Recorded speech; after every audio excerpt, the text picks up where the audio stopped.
Bonjour à tous. Alors, tout d'abord, je voudrais vraiment remercier tous les gens que j'ai croisés à Metz l'autre jour, quand je suis venu voir les Mamie Twink. Franchement, c'était un vrai moment de partage, d'amitié. C'était vraiment super. Donc voilà, je vous remercie tous ceux que j'ai vus, tous ceux qui voulaient me voir et j'ai pas eu le temps de rester un peu plus avec eux. Et puis aujourd'hui, alors, je voudrais vous présenter la deuxième vidéo de la série Les vidéos qui font du bien. J'en profite pour vous dire que franchement, j'ai vraiment été touché de tous les commentaires qui ont accueilli cette première vidéo. Et n'hésitez vraiment pas à me faire des commentaires, faire part de vos remarques, de vos ressentis sur ce type de contenu que j'adore faire. Sachant que si un mot ou une phrase vous touche ou vous aide, eh bien moi, j'en suis évidemment le plus, comme on dit, le plus heureux des hommes. La vidéo d'aujourd'hui va peut-être encore un tout petit peu plus loin dans le rapport que l'on peut entretenir avec la personne la plus importante du monde. Oui, celle à laquelle vous devez faire le plus attention pour ensuite interagir le mieux possible avec le monde. Et évidemment, cette personne, vous l'avez compris, c'est vous.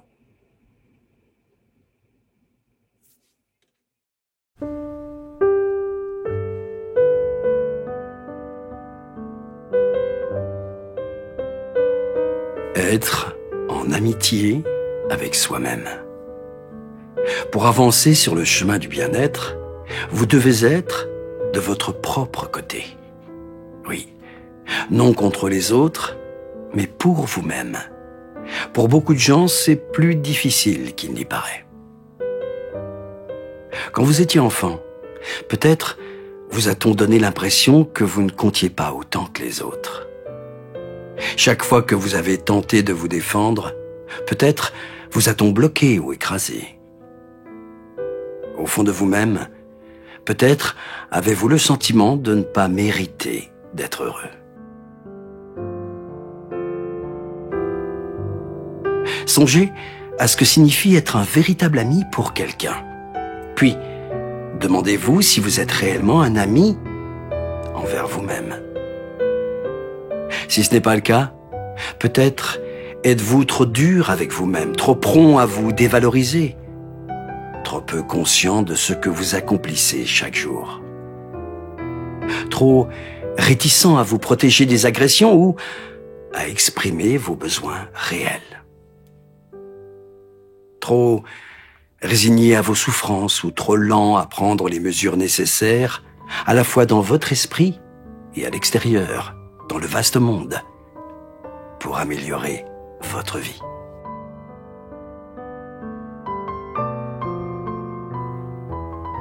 Par ailleurs, comment pouvez-vous prétendre aider vraiment les autres si vous ne commencez pas par vous aider vous-même? Oui.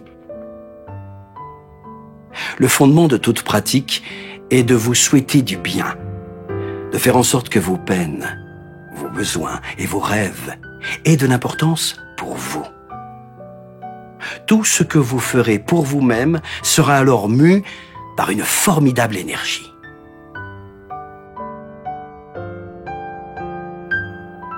Comment?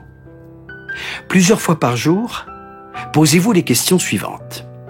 Alors, est-ce que je suis de mon côté? Est-ce que j'agis au mieux de mes intérêts, ce qui correspond souvent au mieux des intérêts d'autrui? Le meilleur moment pour vous poser ces questions? Eh bien, quand vous vous sentez mal, triste, blessé, inquiet, déçu, malmené, frustré, stressé, irrité.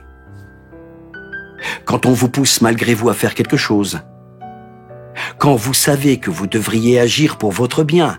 Par exemple, vous affirmer face à quelqu'un. Chercher un nouveau travail ou arrêter de fumer. Mais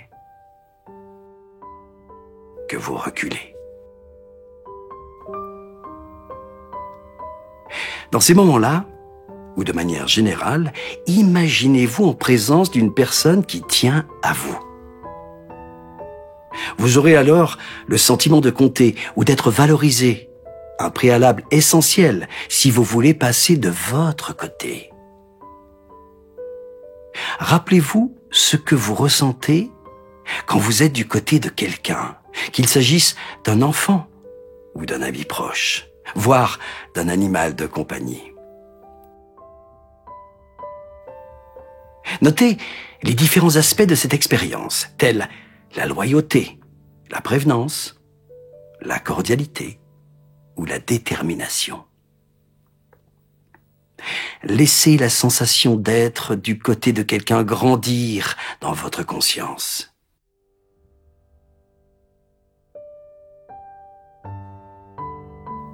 Laissez votre corps adopter une posture de soutien et de défense. Peut-être en vous tenant un peu plus droit, assis ou debout, le torse légèrement bombé, le regard un peu plus déterminé.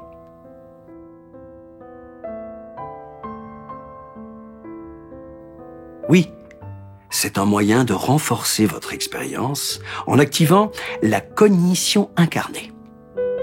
Les systèmes sensorimoteurs de votre cerveau qui sous-tendent et façonnent vos pensées et vos sentiments. Tiens, souvenez-vous d'une occasion où vous avez dû vous montrer fort, dynamique, féroce ou véhément dans votre propre intérêt.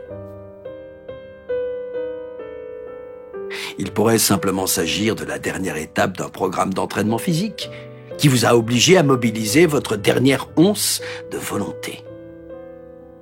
D'un moment où vous avez tout fait pour échapper à un grave danger, où vous vous êtes défendu contre une personne intimidante ou démené pour rendre un important dossier au bureau ou en classe. Eh bien, comme pour le point précédent, ouvrez-vous à cette expérience et incarnez-la de telle sorte qu'elle vous soit aussi réelle que possible et que vous stimuliez et donc renforciez les réseaux neuronaux sous-jacents.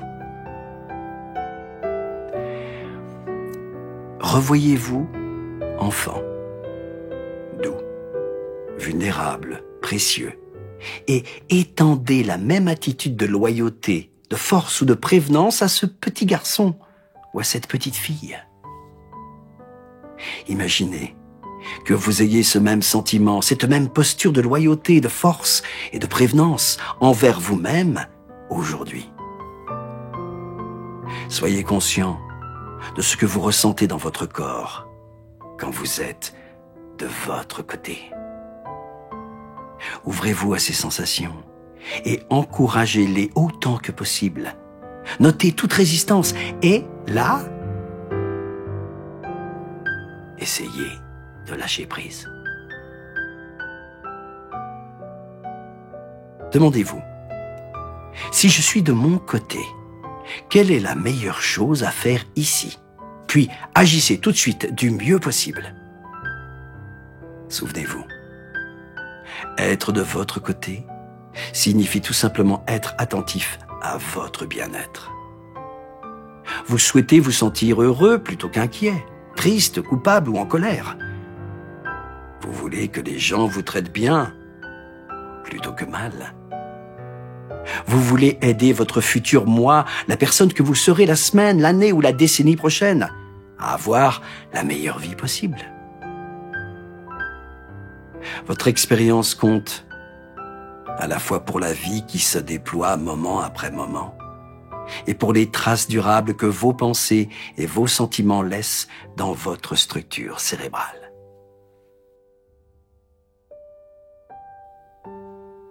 Il est moral de traiter les gens avec décence, respect, compassion et bienveillance. Eh bien, écoutez-moi bien, vous faites partie des gens, vous.